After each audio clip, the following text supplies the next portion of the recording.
네, 오늘 말씀을 들어가기 전에 다들 인천 성서침례교회가 지금 어떤 모습으로 바뀌었는지 또 12월 18일 날 이사를 했다고 하는데 지금 어떻게 살고 있는지 궁금해하시는 분들이 많아서 잠깐 몇 가지 몇 장 사진을 찍었는데 함께 보도록 하겠습니다. 이게 예배당입니다. 2층에 있는 예배당이고 성도님들이 헌신하신 책상과 그 다음에 교탁 이런 걸로 해서 지금 다 준비가 되어 있는 상태가 되어 있습니다. 그 다음에 아래층에 있는 교육관입니다.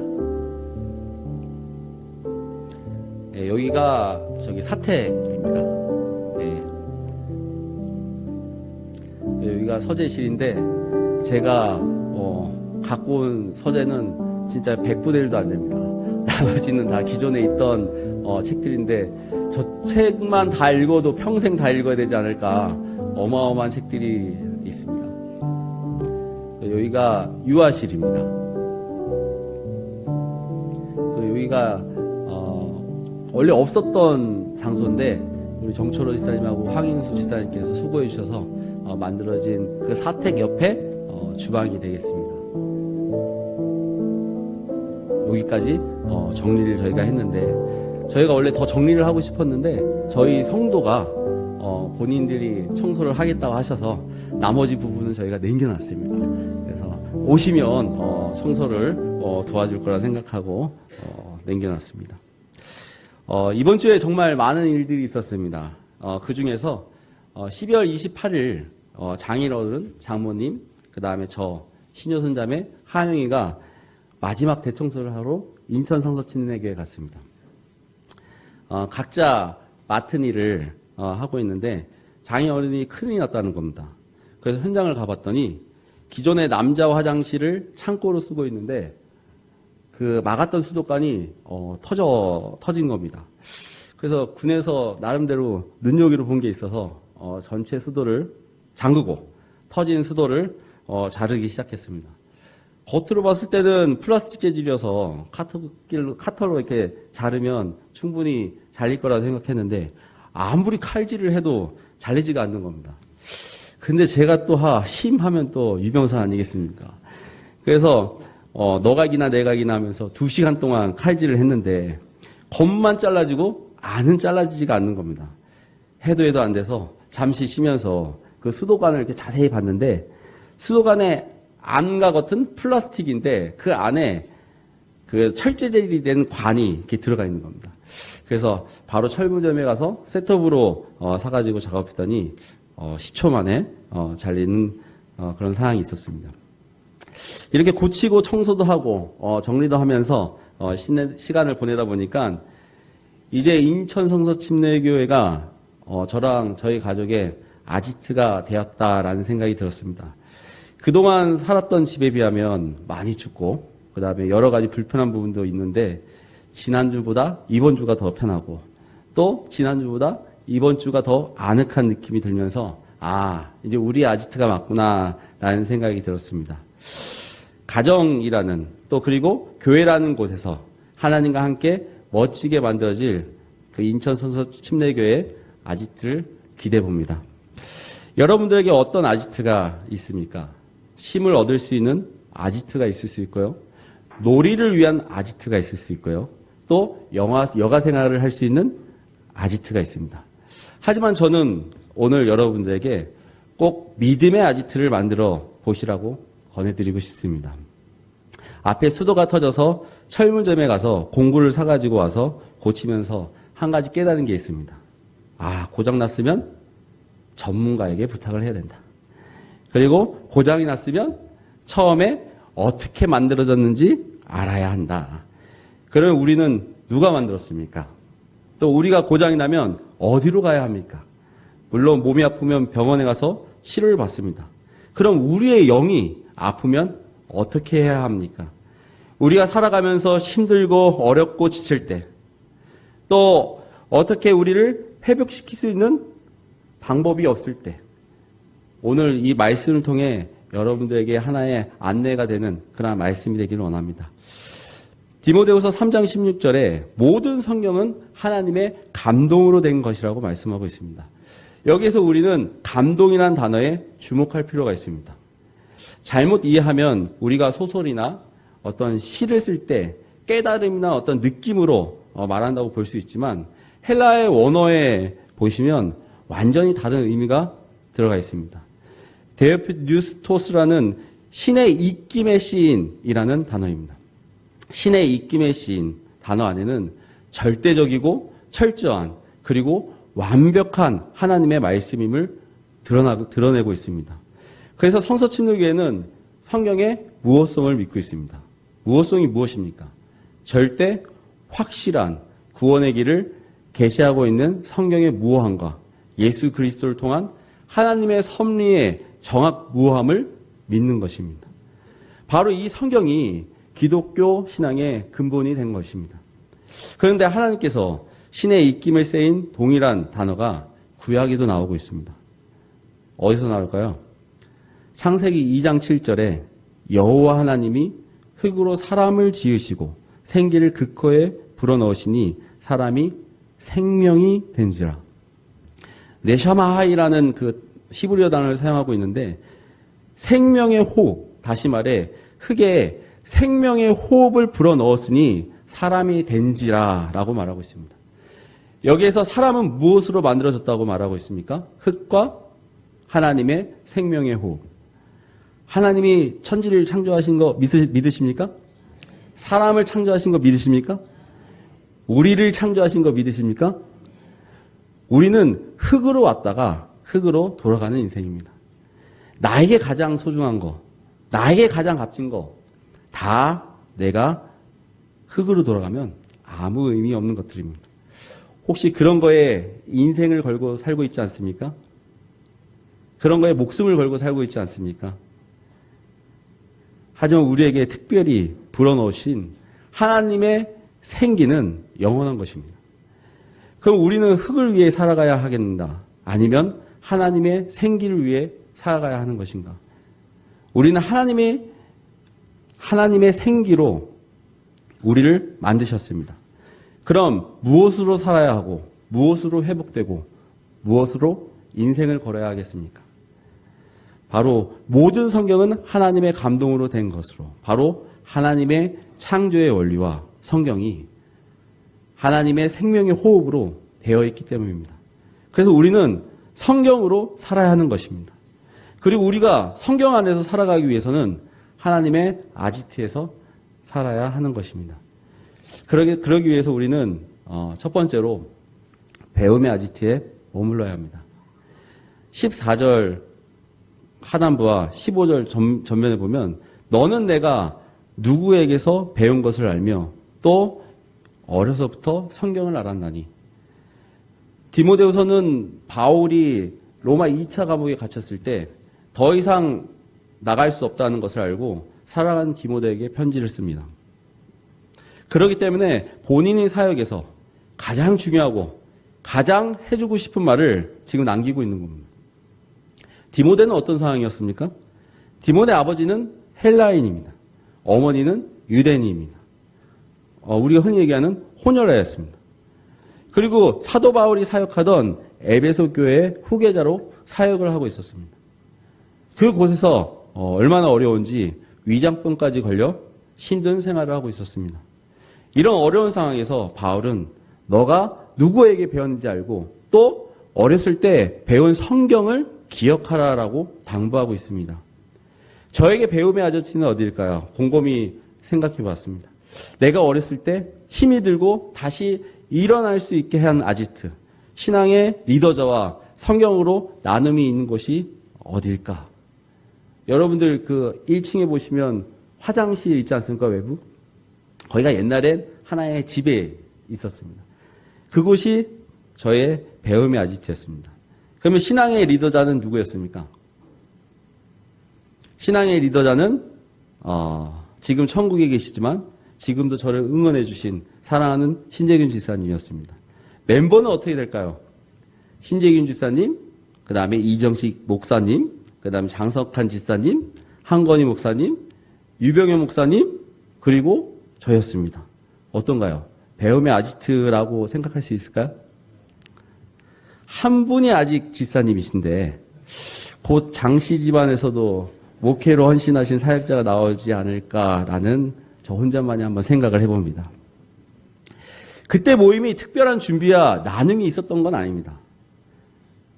하지만 그 새벽 기도에 전원이 참석하는 첫 번째 조건이 있었고요. 두 번째는 하루에 한 말씀을 듣고 그 다음에 한 말씀을 실천하자가 목표였습니다. 간단하죠. 하지만 실전에서 어려움이 많았습니다. 아까 한건희 목사님의 간증인데 이것도 한건희 목사님의 간증이었습니다. 자신이 용서할 수 없는 학교 후배가 있는데 오늘 주신 말씀이 어떤 일이 있어도 용서하라 라고 이렇게 말씀을 주셨습니다. 그래서 오늘 하루 그 후배만 마주치지 않게 해 주세요 라고 했는데 학교 안에서 안 만나 다행이라고 했는데 어디서 만났을까요? PC방에 딱 갔는데 그 앞자리에 그 후배가 앉아 있는 겁니다. 그렇죠. 게임이 문제입니다. 예, 이런 상황에서 여러분은 어떻게 하시겠습니까? 고민되죠. 하나님의 말씀에 순종할 것인가? 그냥 넘어갈 것인가? 오락하는 동안 무슨 오락이 됐겠습니까? 예, 저 사람을 용서해야 할까? 아니면 오늘도 그냥 지나쳐야 할까? 결국 어떻게 했을까요? 커피 한 잔 딱 사주면서 서로 화해했다고 합니다. 하루에 한 말씀 붙잡고 한 가지 실천하기를 이 2달 동안 실천하면서 다른 사람들은 이곳이 배움의 아지토라고 생각할지 모르겠지만 저에게는 제 인생의 가장 중요한 장소가 되었습니다. 여러분은 배움의 아지토가 어디입니까? 제가 신학교를 다니면서 우리 종암성서침례교회의 자랑거리가 한 가지 있습니다. 다 아시겠죠? 그것은 성서침례교회에서 가장 많은 신학생을 신학교에 보냈다는 것입니다. 이럴 때 박수 한번 쳐주셔야 됩니다. 제가 한 게 아니라 여러분들이 하신 겁니다. 종암성서침례교회보다 큰 교회가 굉장히 많은데 신학교에서 이런 기록은 우리 교회가 기본적으로 배움의 아지터가 잘 만들어져 있다는 것입니다. 근데 제가 지금 배움의 아지터가 잘 만들어졌다고 과거형을 말했습니다. 왜냐하면 현재까지 진행형은 제가 진행형이고 이제 내후년에 그건 여러분의 과업이기 때문입니다. 우리는 흔히 신학교 공부 어떻습니까? 라고 물어보면 가장 교육적으로 뒤처지거나 아니면 나이 때문에 힘들다고 생각합니다. 아니면 신학교는 목회를 직장으로 하는 사람들만 가는 거야 라고 생각합니다. 저는 이번 직장인을 위한 토요반에서 수업을 하면서 하나님의 말씀을 배우고자 하는 분들의 간증을 통해 하나님을 사랑하기 때문에 평생을 하나님을 알아가기 위해 배웁니다 라는 간증을 듣게 됐습니다. 하나님의 백성이라면 하나님의 말씀에 대해 배우는 것이 당연한 것입니다. 저희 토요반에 지금 사진인데 거의 한 30명이 모입니다. 거리는 목포, 포항, 그 다음에 평창, 대구, 먼 곳에서 오신 분이 한 반 이상 되시고요.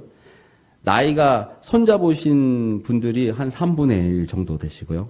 그리고 직장에서 주요직을 하시는 분들이 반 이상 되십니다. 어떤 분들의 간증을 들어보면 회사가 바쁘면 토요일도 나와야 하는데 항상 빠져야 하는 것 때문에 자리도 옮겨지고 그 다음에 평가도 낮게 받는 그런 형제분도 계십니다. 하지만 이곳에 오면 행복하고 생기가 돋기 때문에 다시 또 올 수밖에 없다고 간증을 합니다. 우리에게 하나님에 대한 배움의 끝은 없는 것입니다. 여러분들, 우리는 세상 지식을 배우기 위해 얼마나 쫓아다닙니까? 그럼 하나님을 알기 위해 우리는 어떻게 해야 합니까? 혹시 교회 일에 쫓아다니면 자녀들 교육에 맡기신다 생각하시는 분들 있습니까?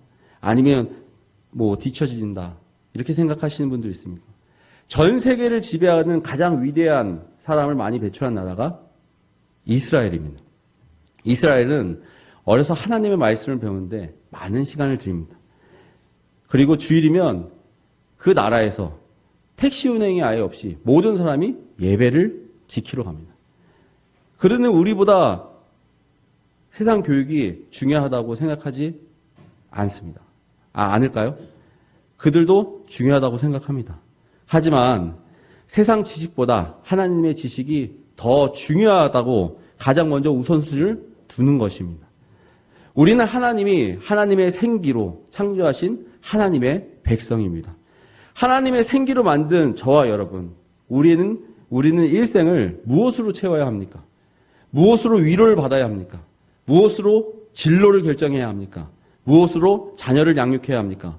바로 이 성경, 하나님의 생기로 우리에게 전해준 이 성경이야말로 하나님의 백성답게 살아가야 하는 당연한 이유인 것입니다.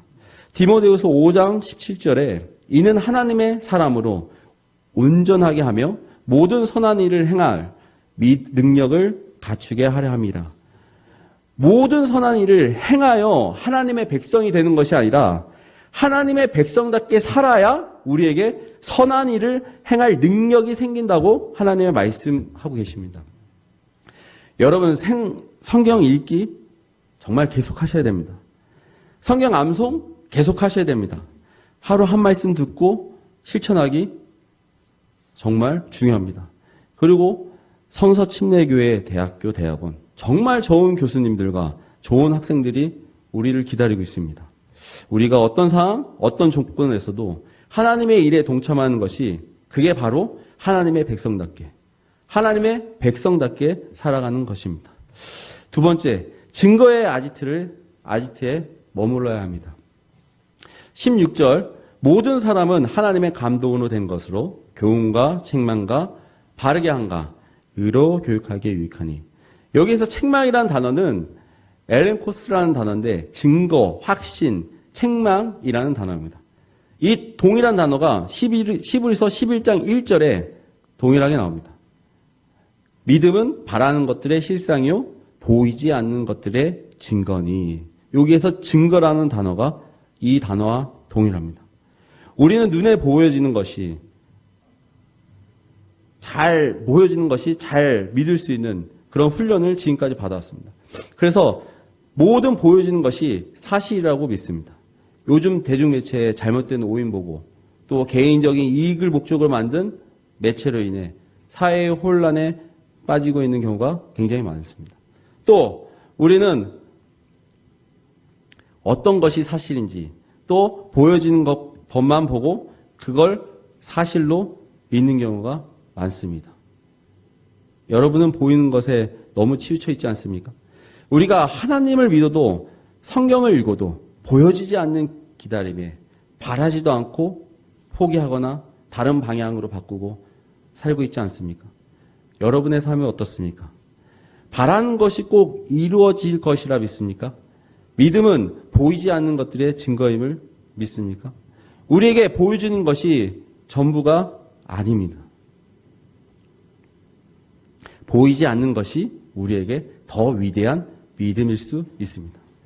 엘리사가 주변으로 아람 군대가 포위했을 때 청년이와 엘리사에게 얘기합니다. 도단성이 포위됐다고 두려워서 떨면서 말을 합니다. 그때 엘리사가 뭐라고 말합니까? 열왕기하 6장 16, 17절 대답하되 두려워하지 말라. 우리와 함께한 자가 그들과 함께한 자보다 많으리라 하고 기도하여 이르되 여호와여 원하건대 그의 눈을 열어서 보게 하옵소서 하니 여호와께서 그 청년의 눈을 여심해 그가 보니 불말과 불병거가 산에 가득하여 엘리야를 둘렀더라. 그 청년은 지금까지 눈으로 보는 것만 믿고 살았습니다. 그것이 진리요, 그것이 정답이라 생각했습니다. 하지만 엘리사가 기도하여 그의 눈을 열게 했을 때 그는 아랍 군대가 포위하고 있다는 것보다 하나님이 자신과 함께 하심이 오히려 더 감사하고 영광을 돌리는 이유가 되었습니다. 그리고 그때부터 세상적인 지식과 전략과 숫자보다 하나님의 인도하심을 가장 위대하고 중요하게 생각했습니다. 우리에게 보여지지 않는 것들의 증거는 무엇입니까? 또 우리는 보이지 않는 것들의 증거의 삶들을 어떻게 살고 계십니까? 저는 이번 인천 성서침례교회 목회자로 헌신하면서 하나님이 나에게 원하시는 삶이 이거였구나라는 생각을 하게 되었습니다. 왜냐하면 내가 전혀 생각지도 못한 일이었는데 방향이었는데 순식간에 방향을 트셨고 이끌고 가심이 이거는 사람의 힘으로 될 수 없는 일이다라고 생각이 들었습니다. 신효선 자매가 얘기합니다. 저희 신효선 자매 되게 계획적이고 철저합니다. 청년부 시간에 이런 간증을 했는데 저는 솔직히 가기 싫었습니다. 근데 어떻게 합니까? 하나님이 진행하는 속도가 너무 빨라 제가 어떻게 반대할 수가 없습니다. 하나님이 하시는 일은 우리를 도구로 사용하시는 것이지 사람의 힘으로 이래라 저래라 해서 되어지는 것이 아니라는 것입니다. 그리고 보이지 않는 것들의 증거가 되기 위해서 또 따라야 되는 것은 고난이 따릅니다. 디모데후서 4장 1, 2절에 보시면 하나님 앞에 살아있는 자와 죽은 자를 심판하실 그리스도 예수 앞에서 그가 나타나실 것과 그의 나라를 두고 엄히 명하노니 너는 말씀을 전파하라. 때를 얻든지 못 얻든지 항상 힘쓰라. 범사에 오래 참음과 가르침으로 경책하며 경계하며 권하라. 라고 말씀하고 있습니다. 1절에서 사도 바울이 디모데에게 간절하게 호소하고 있습니다. 우리는 초등학교 때 부모님 이름을 두고 약속을 합니다. 근데 친구가 믿지 않는다. 그러면 하나님의 이름을 걸고 약속합니다. 여기에서 사도 바울은 지금 살아있는 자와 죽은 자를 심판하실 그리스도 예수와 그가 나타나실 곳과 그의 나라를 걸고 지금 당부하고 있는 것입니다. 얼마나 디모데를 사랑했으면 그리고 얼마나 중요한 메시지였으면 사람으로 당부하는 것이 아니라 하나님을 걸고 지금 당부하고 있는 것입니다. 2절 다 같이 한번 읽겠습니다. 2절 시작. 너는 말씀을 전파하라. 때를 얻든지 못 얻든지 항상 힘쓰라. 범사에 오래 참음과 가르침으로 경책하며 경계하며 권하라. 오늘 파송 예배인데 오히려 담임 목사님이 저에게 위로의 말씀이나 아니면 격려의 말씀을 해주셔야 되는데 오늘 제가 이 자리에 섰습니다. 참 이상하죠. 하지만 말씀을 연구하고 말씀을 준비하면서 저에게 새로운 깨달음을 주셨습니다. 사도 바울은 디모데에게 지금 무엇을 강조하고 있습니까? 첫째, 말씀을 전파하라. 그 다음에 둘째, 때를 얻든지 못 얻든지 항상 힘쓰라. 정말 저에게 위로되는 말씀입니다. 때를 얻든지 못 얻든지 성도가 있든지 없든지 항상 힘쓰라. 아멘 아닙니까? 세 번째, 범사에 오래 참음과 가르침으로 경책하며, 경책하면 꾸짖다라는 뜻입니다. 또 경계하며 책망하다라는 뜻이고 권하라 말은 초청해라 다 명령어로 되어 있습니다. 이 말씀은 저에게만 해당되는 말씀은 아닙니다. 사역자에게만 해당되는 말씀도 아닙니다. 하나님의 백성인 우리에게 명하고 계시는 겁니다. 예수님의 지상사명, 오늘 요 주보에도 나와 있지만 너희는 가서 모든 족속으로 제자를 삼아. 제자를 삼기 위해 우리가 무엇을 해야 됩니까? 하나님의 말씀을 전파해야 합니다. 그리고 자신의 환경과 상황보다 하나님의 명령에 대해 항상 힘써야 합니다. 그리고 항상 오래 참음과 가르침으로 하나님의 말씀대로 살지 못하는 성도들이 있다면 꾸짖어야 합니다. 또 보이지 않는 것들의 증거가 되어야 되고 계속 초청하라고 지금 하나님께서 명하고 계시는 겁니다. 종암성서침례교회는 계속 부흥해야 됩니다. 왜 그렇습니까? 하나님이 지금도 쓰고 계시기 때문입니다. 배움과 증거의 아지트로 하나님의 즐거워하시는 기쁨의 소식이 계속 전해지길 바랍니다. 세 번째는 믿음의 아지트에 머물러야 합니다. 저는 이 말씀이 저의 가온인지 몰랐습니다. 근데 말씀을 준비하고 목사님과 얘기하다 보니까 저희 집에 가온이었다고 얘기해서 제가 최근에 이 말씀에 대해서 이 말씀을 우리 가온으로 우리 교회 처음 시작하는데 처음에 이제 시작하는 그 말씀으로 했으면 좋겠다라고 생각했는데 또 어떻게 그렇게 겹쳤는지 모르겠습니다. 너는 배우고 확신한 일에 거하라. 너는 배우고는 아까 처음 배움의 아지트에서 나눴습니다. 확신한 일에, 확신하다, 피스토, 수동태로 쓰여져서 믿을만하게 하다라고 해석하는 것이 맞습니다. 다시 말해 하나님이 나에게 믿을만 하게 하신 일, 다시 말해 보이지 않는 것들의 증거의 삶을 말하고 있는 것입니다. 그 다음에 거하라는 계속하라라는 의미를 가지고 있습니다. 다시 말해 믿음의 삶은 하나님의 말씀을 배우고 보이지 않는 것들의 증거의 삶을 계속하라라고 말하고 있는 것입니다. 하나님은 바울을 통해 이 말씀을 우리에게 명하고 있습니다. 지금은 어떤 시대에 우리가 살고 있습니까? 사람들은 올해보다 내년이 더 좋아질 거라 말합니다. 하지만 현실이 어떻습니까?